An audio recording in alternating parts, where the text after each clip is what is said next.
নমস্কাৰ আপোনালোক সকলোকে এছাম কম্পিটিটিভ এক্সাম ইউটিউব চেনেলটোলৈ স্বাগতম জনাইছোঁ 2026 চনৰ জানুৱাৰী মাহতে আপোনালোকৰ প্ৰকাশ পাইছিল এছাম ফৰেষ্টত 2972টা পদৰ কাৰণে এডভাৰটাইজমেণ্ট আৰু এই পোষ্টসমূহ আছিল আপোনালোকৰ ফৰেষ্টাৰ গ্ৰেড 1 ফৰেষ্ট গাৰ্ডকে ধৰি কনষ্টেবল ফায়াৰমেন আদিৰ পোষ্ট আছিল আৰু যিহেতু আপোনালোকৰ অনলাইন এপ্লাই শেষ হোৱাৰ কেইদিনমান পিছতে বিধানসভা ইলেকশ্যনৰ কোড অফ কণ্ডাক্ট লাগিলে তাৰ পিছত আপোনালোকৰ কোনো ধৰণৰ এক্সাম অনুষ্ঠিত কৰা নহ'ল গতিকে বৰ্তমান সময়ত আপোনালোকৰ যিহেতু ফৰেষ্ট ডিপাৰ্টমেণ্টত প্ৰথম ফিজিকেল টেষ্ট হয় তাৰ পিছত ৰিটেন তাৰ পিছত ভাইভা অনুষ্ঠিত কৰা হয় গতিকে আপোনালোকৰ প্ৰথম পৰ্যায়ৰ পৰীক্ষা ফিজিকেল এফিচিয়েঞ্চি টেষ্ট কেতিয়া অনুষ্ঠিত কৰা হ'ব সেই বিষয়ে এই ভিডিঅ'টোৰ জৰিয়তে জানিব পাৰিব গতিকে স্কিপ নকৰিব শেষলৈ চাই থাকিব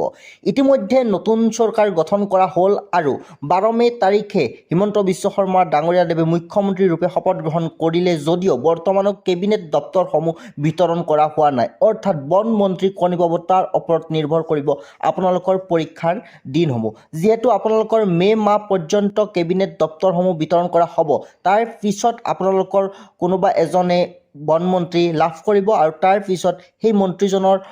অনুসৰি আপোনালোকৰ পৰীক্ষাসমূহ অনুষ্ঠিত কৰা হ'ব কিন্তু ইতিমধ্যে যিহেতু বৰ্তমান সময়ত 2 লাখ চাকৰিৰ কাৰণে আজি পুনৰ স্পেচিয়েলি ফ'ৰ্চ গঠন কৰা হৈছে যে কেনেদৰে 2 লাখ চাকৰি দিয়া হ'ব যিহেতু এই পোষ্টসমূহৰ এডভাৰটাইজমেণ্ট ইলেকশ্যনৰ আগতে হৈ গৈছিল আৰু বৰ্তমান সময়ত নতুন চৰকাৰ গঠন হ'ল